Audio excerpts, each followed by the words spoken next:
गंगा माई के ऊंची अड़ड़िया तिवैया एक रोवेली हो।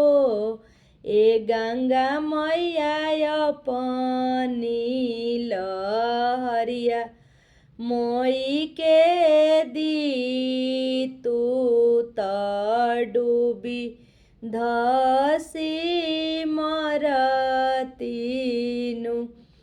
ए गंगा मैया अपनी लहरिया मोई के दी तू त डूबी धसी मरतीनु।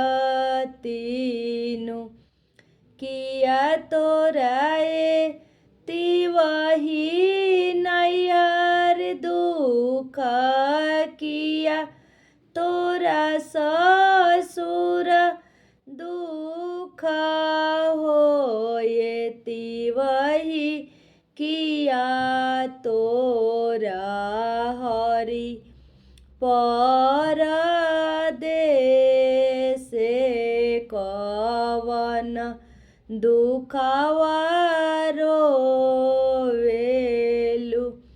नाही मोराए गंगा मैया नैहर दुख नाही मोरा ससुर दुख हो। ये गंगा मैया नाही मोरा हरि परदेस कोखिया दुखवा रोइले। ए गंगा मैया नाही मोरा हरि परदेस कोखिया दुखवा रोइले। सात बलक दैबा दिया ले से हो रे ले लिया लेनु हो।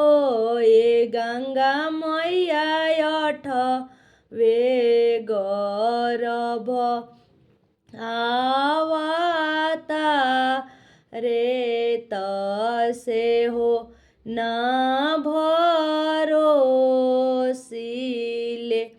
चुप हो खाए तिवही चुप हो खजानी डूबी रहू हो। ए तिवही अपने बलक हम मारबी तो रोजियाईबी। ए तिवही अपने बलक हम